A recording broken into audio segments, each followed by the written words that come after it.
बिस्मिल्लाहिर्रहमानिर्रहीम। अस्सलाम वालेकुम। चलिए आज का वीडियो स्टार्ट करते हैं। अच्छा, आज हम लोग DHCP सर्वर कॉन्फ़िगर करना सीखेंगे। हमने विंडोज़ 2019 सर्वर तो अपने पिछली वीडियो में इंस्टॉल कर लिया था, तो आज हम उसमें देखते हैं उसमें एक DHCP सर्विस कैसे ऐड करेंगे। DHCP सर्विस बेसिकली एक ऐसी सर्विस है जो आपके नेटवर्क के ऊपर IPs असाइन करती है। अगर आप एक बड़े नेटवर्क को चला रहे हैं जिसके अंदर 25 कंप्यूटर या 20 कंप्यूटर या उससे ज़्यादा कंप्यूटर्स हैं, 150 कंप्यूटर्स हैं, तो अगर आप उनके अंदर नेटवर्क जब कॉन्फ़िगर करने जाएंगे, तो अगर आप स्टैटिक आईपी के ऊपर जाते हैं, जो कि अमूमन हम करते हैं घरों के अंदर या छोटे नेटवर्क में, तो आपको उन सारी आईपीज़ को मैन्युअली जाके असाइन करना पड़ेगा। और आईपीज़ आप असाइन करेंगे, और आईपी क्या है? आईपी एक कंप्यूटर का एक नेटवर्क पे एक एड्रेस होता है। जैसे किसी भी कॉलोनी के अंदर, किसी एरिया के अंदर घरों के एड्रेसेस होते हैं, इसी तरह कंप्यूटर्स के भी नेटवर्क के ऊपर एड्रेसेस होते हैं। तो आईपी उसका बेसिकली वो एड्रेस होता है जिसके ऊपर अगर कोई पैकेट आना है या जाना है, तो नेटवर्क पे जब भी वो कम्युनिकेट करता है तो उस एड्रेस को यूज़ करता है। क्लाइंट का भी एड्रेस होता है, सर्वर का भी एड्रेस होता है। तो उसको असाइन करने के लिए छोटे नेटवर्क तक तो ठीक है, 10 15 20 कंप्यूटर तक तो आप मैनेज कर सकते हैं, आपको याद हो जाएंगे आईपी, अगर आप एक डेडिकेटेड एडमिनिस्ट्रेटर हैं। मगर अगर आपको इससे ज़्यादा कंप्यूटर्स हैं, या आपके जैसे आजकल तो वाईफाई डिवाइसेस भी आ गई हैं और मोबाइल्स हैं इसी तरह, तो नेटवर्क की डिवाइसेस बहुत बढ़ रही हैं, तो उनको कैसे आप कॉन्फ़िगर करेंगे और उनकी आईपीज़ कैसे असाइन करेंगे। और अगर कोई ऐसा एनवायरनमेंट है जहाँ पे बहुत डिवाइसेस आ भी रही हैं, जा भी रही हैं, तो एक अब ऑलमोस्ट इम्पॉसिबल चीज़ हो जाएगी कि उनकी एड्रेस मैनेजमेंट कर सकें। तो उसके लिए एक सर्विस होती है जिसको हम DHCP सर्विस कहते हैं। उमूमन अगर आप लोगों का थोड़ा बहुत एक्सपोजर है तो आपके जो राउटर्स आते हैं घरों में, वाईफाई राउटर्स ज़्यादातर, उनके अंदर ये सर्विस इंस्टॉल भी होती है, ऑटो कन्फिगर हो जाती है। मगर उसके अंदर एक हद तक आपको एक मिनिमम फीचर्स दे सकते हैं। आज जो हम विंडोज़ 2000 के अंदर जो हम सर्वर देखेंगे, जो सर्विस हम DHCP की कन्फिगर करेंगे, वो बहुत ही मतलब कन्फिगर, उसमें ऑप्शंस बहुत ज़्यादा हैं, और एक बाकायदा एक बड़े बड़े नेटवर्क के लेवल की आप उसके अंदर आप आईपीज़ की कन्फिगरेशंस करवा सकते हैं। इस वीडियो के लिए मेरे पास दो मशीन्स हैं, तो उनमें एक मैंने मशीन कॉन्फ़िगर की हुई है जिसके अंदर जो सर्वर को तौर पे ऐड करेगा, और दूसरी मशीन जो है वो क्लाइंट तौर पे। फ़िलहाल मैंने दोनों की एड्रेस आईपी स्कीम्स दे दी हैं, मतलब उनको स्टैटिक आईपी कॉन्फ़िगर कर दी है उनके अंदर। अब हम देखते हैं कि आगे कैसे चलेंगे। सबसे पहले हम सर्वर के ऊपर ये मेक श्योर करेंगे कि सर्वर के ऊपर जो आपका सर्वर होगा DHCP सर्वर, वो उसकी आईपी फिक्स होनी चाहिए और वो आपको याद होनी चाहिए। तो इसकी सर्वर जैसे आईपी हम देख रहे हैं 192.168.0.1 है, और ये इसकी आईपी है, और यही इसकी आईपी रहेगी। एक सर्वर की हमेशा आईपी स्टैटिक होती है। इसके बाद फिर हम सर्वर की आईपी हमने चेक कर ली, और फिर हम जाते हैं सर्वर मैनेजर के ऊपर, और उसके अंदर हम जाएंगे और जो आपका DHCP सर्विस है उसका रोल ऐड करवाएंगे। तो ये विज़िट देखिए चल रहा है विज़िट, इसके अंदर नेक्स्ट करेंगे। ऐड करने के बाद और नेक्स्ट करके उसके अंदर रोल बेस्ड फीचर्स उसके अंदर सेलेक्ट करेंगे, नेक्स्ट करेंगे। यहाँ पे अपना सर्वर सेलेक्ट करेंगे। मल्टीपल सर्वर्स भी हो सकते हैं, अगर आप सर्वर मैनेजर यूज़ कर रहे हैं तो मल्टीपल आपके सर्वर मैनेज कर सकते हैं उसमें। यहाँ पे हमने जाके रोल्स में उसको सेलेक्ट करना है कि DHCP सर्वर का रोल इस सर्वर पे असाइन कर दो, उसको टिक करके इसके बाद बस हमने नेक्स्ट करना है। इसके अलावा कोई चीज़ सेलेक्ट नहीं करनी।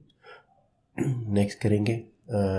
फीचर्स को भी स्किप कर दिया हमने, और हमने एक टिक लगा दिया ऑटो आईपी कि अगर इसको रीस्टार्ट करने की ज़रूरत पड़े इंस्टॉलेशन के बाद तो वो ऑटोमेटिकली कर ले, हमसे पूछे नहीं।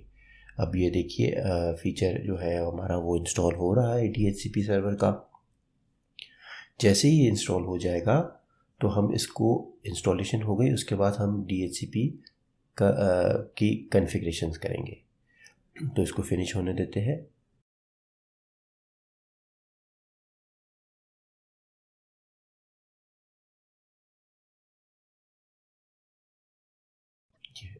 फिनिश हो गया DHCP। अच्छा, इसके मैनेजमेंट को एक्सेस करने के लिए दो शॉर्टकट हैं। सर्वर मैनेजर के अंदर भी आ गया, उस पर आप जाएंगे, सेलेक्ट करेंगे सर्वर को, राइट क्लिक करेंगे और आपका सर्वर मैनेजर, या फिर आप टूल्स के अंदर भी DHCP के ऑप्शन में जा सकते हैं।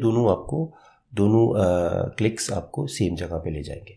ये हमारे पास मैनेजमेंट कंसोल आ गया DHCP का। बाय डिफ़ॉल्ट इसमें सर्वर नेम आ रहा है और उसके अंदर आपके पास दो तरह की IPs आ रही हैं। आप अपने DHCP सर्वर से IP वर्जन 6 और वर्जन 4 दोनों कॉन्फ़िगर कर सकते हैं।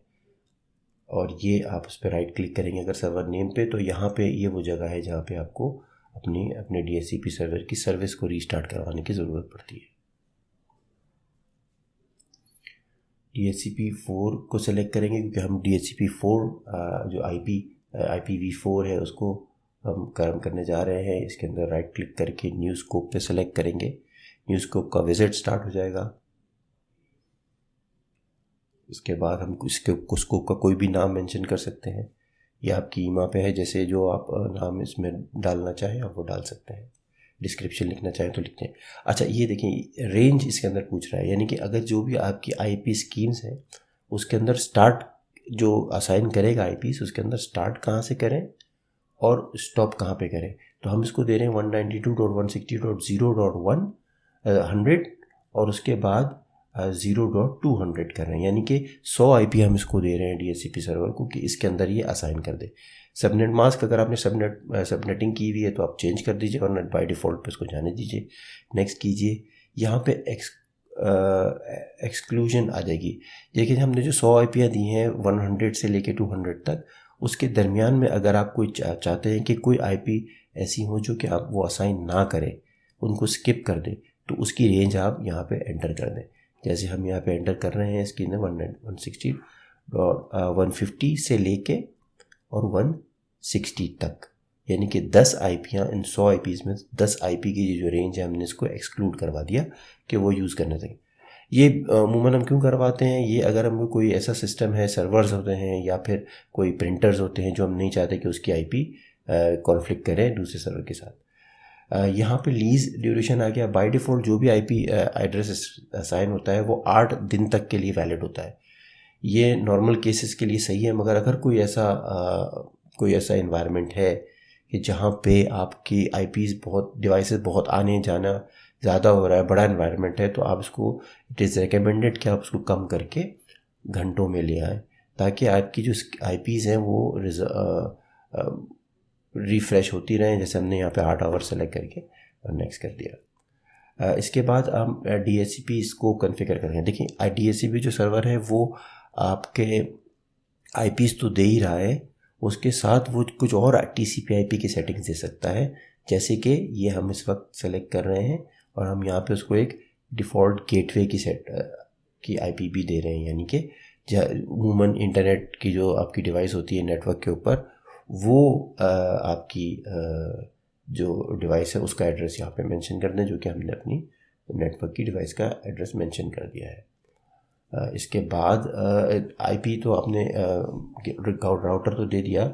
इसके अलावा नेम रेजोल्यूशन आपके नेटवर्क पे कौन करेगा, जिसके लिए आपको DNS सर्वर कॉन्फ़िगर की भी आप IP दे सकते हैं। जैसे हमने यहाँ पे अपना डोमेन नेम लिख रहे हैं और उसके बाद हम अपने जो हमारे नेटवर्क के ऊपर DHCP सर्वर है उसका एड्रेस हम यहाँ पे देंगे, यानी कि क्लाइंट को 2 IP तो मिलेगी, उसके साथ डिफ़ॉल्ट गेटवे, इंटरनेट की डिवाइस और नाम रिजॉल्व करने के लिए जो भी सर्वर है आपके DNS सर्वर, उन 2 की सेटिंग्स आप उनको उसी लीज के साथ दे सकते हैं। उसको ऐड करा देंगे। अच्छा, अब ये कम्युनिकेट कर रहा है, मगर क्योंकि मेरे पास इस वक्त DHCP DNS सर्वर रेडी नहीं है इस वक्त, तो इसलिए मगर मैं फिर भी इसको इग्नोर करवा के, उसने वार्निंग दी मुझे कि इसमें अवेलेबल कॉन्टैक्ट नहीं कर पा रहा हूँ। तो ये है विन सर्वर। ये विन सर्वर की अब ज़रूरत नहीं पड़ती। जब पुराने अगर आपके पास नेटवर्क चल रहे हैं विंडोज़ 95 98 इस तरह के पुराने ऑपरेटिंग सिस्टम चल रहे हैं, तो उसके लिए आपको ज़रूरत पड़ती थी विंस की। इसके बाद आप उसको एक्टिवेट करवाने से स्कोप को, यानी कि अब ये सर्विस एक्टिव हो चुकी है, इसके सामने स्टेटस में एक्टिव लिखा हुआ आ रहा है और अब ये आपकी IPs असाइन करेगी। इसकी कुछ ऑप्शंस देख लेते हैं। सबसे पहले आएगा आपका एड्रेस पूल। एड्रेस पूल ये वही रेंज है जो कि आपने डिज़ाइन की थी 100 से लेके 200 तक। इसके अलावा वो जो एक्सक्लूशन वाली रेंज है वो भी इसमें आ रही। एड्रेस लीज ये वो है जहाँ पे जब हम आईपीज़ मिलने लगेंगी तो वहाँ पे हमको नज़र आएगा। रिजर्वेशन और कुछ अगर आप आईपी चाहते हैं कि इंडिविजुअल कुछ आईपी आप रिज़र्व कर दें कि वो क्लाइंट जब भी लॉगिन होगा तो उसको वही आईपी मिले, तो यहाँ पे रिजर्वेशन करा सकते हैं। राउटर और डीएनएस की सेटिंग जो हमने दी थी विजिट के दौरान वो ये देखें आपको यहाँ पे मेंशन हुई भी नज़र आ रही हैं। कोई भी अभी किसी भी वक्त अगर आप चाहें इन फील्ड इन ऑप्शंस को चेंज करना तो आप जाके आराम से यहीं पे चेंज कर सकते हैं। तो ये तो हो गया हमारा डीएचसीपी सर्वर कॉन्फ़िगर। आइए अब चलें हम क्लाइंट सर्वर के ऊपर आए हैं, क्लाइंट मशीन के ऊपर आए हैं। मेरे पास एक 2003 का सर्वर मौजूद है जिसको मैंने ऑलरेडी एक आईपी दी हुई थी। अब हम जाके उसकी आईपी को चेंज करेंगे। आप देखिएगा कि इसकी आईपी पहले क्या थी और जब हमने इसको ऑटो आईपी पे डाला यानी कि डीएचसीपी इस पर इनेबल करवाया तो उसकी आईपी क्या हो गई। ये अब इस वक्त आईपी डली हुई है इसके अंदर। टीसीपी आईपी में जाएंगे, प्रॉपर्टीज़ देखें 0.2 डली हुई है इस वक्त स्टैटिक आईपी। इसको जैसे ही मैं ऑटोमेटिक पे कर दूंगा तो आप देखिएगा कि ये दोनों ये सारी सेटिंग्स ऑटोमेटिक से जाके उठा लेगा। इसको एक मरतबा डिसेबल करा के इनेबल करा देते हैं।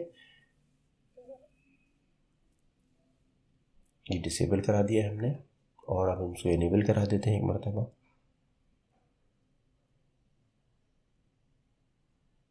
देखिए और ये कंप्लीट हो गया यानी कि इसको आईपी मिल गई वो नेटवर्क पे। अब हम उसकी सेटिंग स्टेटस चेक करते हैं। स्टेटस में आप देखें तो आपको वही सेटिंग्स जो हमने दी थी 100 से स्टार्ट, पहली आईपी 100 से स्टार्ट हो रही थी वो आईपी आ रही है। इसके अलावा आपकी जो हमने गेटवे दिया है देखें 0.16 और डीएचसीपी का सर्वर वही है जो हमारे सर्वर का एड्रेस था। लास्ट बट नॉट लीस्ट आपका जो डीएनएस सर्वर है जो हमने वहाँ पे आईपी मेंशन की थी 0.1 वही यहाँ पे आईपी आ रही है यानी कि वो हमारा डीएचसीपी सर्विस इस वक्त नेटवर्क पे ऑन हो चुकी है और एक्टिवेट कर रही है। इसको मज़ीद कंफर्म कर लेते हैं सर्वर पे जाके। सर्वर पे हम जाएंगे और यहाँ पे हम वही एड्रेस लीज के ऑप्शन में जाके क्लिक करेंगे। रिफ़्रेश करने के बाद देखिएगा आप ये देखिए वो हमारा जो क्लाइंट है कनेक्ट हो गया है और उसको आईपी मिल गई है along with the settings of default gateway and DNS server. तो इस तरह हम अपने नेटवर्क के ऊपर एक डीएचसीपी सर्वर कॉन्फ़िगर कर सकते हैं विंडोज़ 2000 के अंदर और इससे हम अपनी आईपीज़ को मैनेज कर सकते हैं। उम्मीद करता हूँ आज का वीडियो आपको पसंद आया होगा। अपना अपने घर वालों का ख्याल रखें। Thank you. अल्लाह हाफ़िज़।